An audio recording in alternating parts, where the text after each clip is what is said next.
নমস্কার বন্ধুরা, ওম সাইরাম। আর একটি সুস্বাদু রেসিপি নিয়ে চলে এসেছি মমস কিচেনের তরফ থেকে। চিকেন মশলার এই রেসিপিটা খেতেও খুব সুন্দর হয়েছে এবং সময়েও খুব কম লেগেছে। তো আপনারা আগে দেখতে থাকুন স্টেপ বাই স্টেপ এটা কিভাবে তৈরি হচ্ছে। প্রথমে আমরা চিকেনটাকে খুব ভালো করে ধুয়ে নেব। আমরা চিকেন লেগ পিস দিয়ে এটা করছি।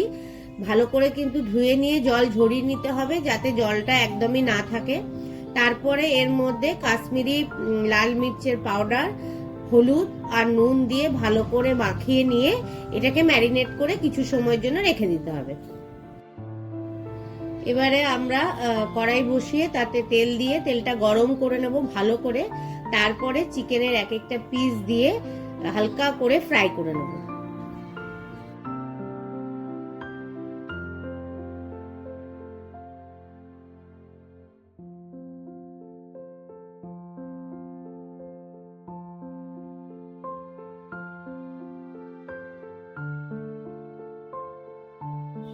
আমরা যখন দেখব চিকেনটা হালকা ফ্রাই হয়ে গেছে তখন একটা একটা করে একটা পাত্রের মধ্যে তুলে আমরা সাইডে ওটা রেখে দেব।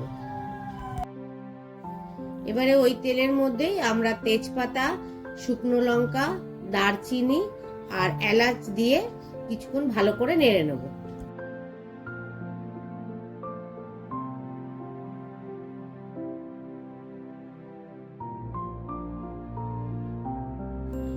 এবারে যে আমাদের কেটে পেঁয়াজ রেখেছিলাম সেই পেঁয়াজ ওই তেলের মধ্যে দিয়ে ভালো করে যতক্ষণ না ব্রাউন হবে ততক্ষণ কিন্তু এটা ফ্রাই করব। এবারে যখন আমাদের পেঁয়াজটা ব্রাউনিশ করে ভাজা হয়ে যাবে তারপরে আমরা যে পেঁয়াজ আমরা পেস্ট করে রেখেছিলাম সেই পেঁয়াজটাও এটার মধ্যে মিক্স করে নেব।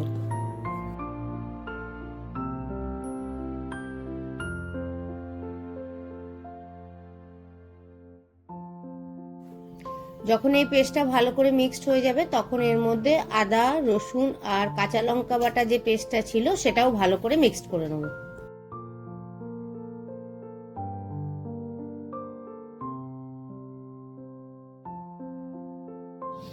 একটু কষে যাওয়ার পরে এর মধ্যে হলুদ গুঁড়ো, ধনে গুঁড়ো, শুকনো লঙ্কা গুঁড়ো আর সামান্য পরিমাণে কাশ্মীরি মির্চা দিয়ে ভালো করে কষাতে হবে। তারপর ওই গ্রাইন্ডারের মধ্যে একটু গরম জল মিক্সড লেগে থাকা যে আমাদের পেস্টটা আছে সেটা গরম জলের মধ্যে ভালো করে মিক্সড করে হালকা করে দিয়ে এটা কিন্তু ভালো করে কষিয়ে নিতে হবে।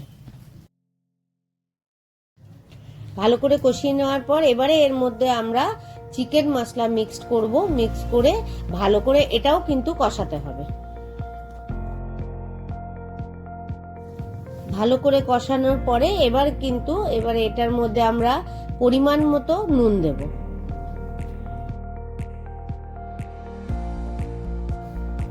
এরপর আমাদের ভেজে রাখা চিকেনগুলো যেগুলো ছিল সেগুলো আমরা এর মধ্যে দিয়ে দেব।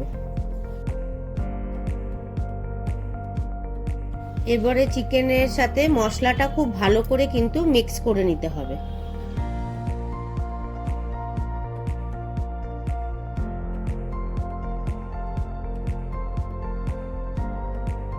মশলার সাথে চিকেনটা ভালো করে মিক্স করার পর এর মধ্যে আমরা একটু হালকা গরম জল দিয়ে দেব।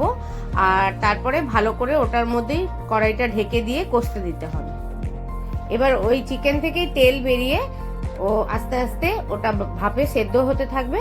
তারপরে আমরা দেখে নেব খুলে যে সেদ্ধ হয়ে গেছে কিনা। তবে এটা আমাদের খেয়াল রাখতে হবে, কিন্তু একবারে ঢেকে দিলেই ওটা চলবে না, ওটা মাঝে মধ্যে খেয়াল রাখতে হবে যে চিকেনটা কমপ্লিট কিনা। এবারে আমরা দেখে নিলাম যে আমাদের চিকেনটা রেডি হয়ে গেছে। তো তোমরাও এবার দেখে নাও চিকেনটা কেমন লাগছে। দেখে তো খুব টেস্টি মনে হচ্ছে, এবার খেয়েই আমরা বুঝতে পারবো যে আদৌ কি হয়েছে। তো তোমরাও কিন্তু ঘরে এইভাবে ট্রাই করো, দেখবে খুব ভালো লাগবে। অল্প সময়ের মধ্যেই চিকেনটা তৈরি হয়ে গেল। তোমরাও ট্রাই করবে। সবসময় যে লেগ পিস দিয়ে করতে হবে তা মানে নেই, চিকেন যেমন আমরা ঘরে আনি সেটা দিয়েও এটা করতে পারো। খুব অল্প সময়ের মধ্যেই একটা সুস্বাদু খাবার। তোমরা অবশ্যই কিন্তু ট্রাই করো। তো আবার আমি আরেকটা ব্লগ নিয়ে পরে আসবো। এটা যদি তোমাদের ভালো লেগে থাকে তাহলে লাইক, কমেন্ট আর শেয়ার অবশ্যই করে দিও। আজকের জন্য তাহলে টাটা, ওম সাইরাম।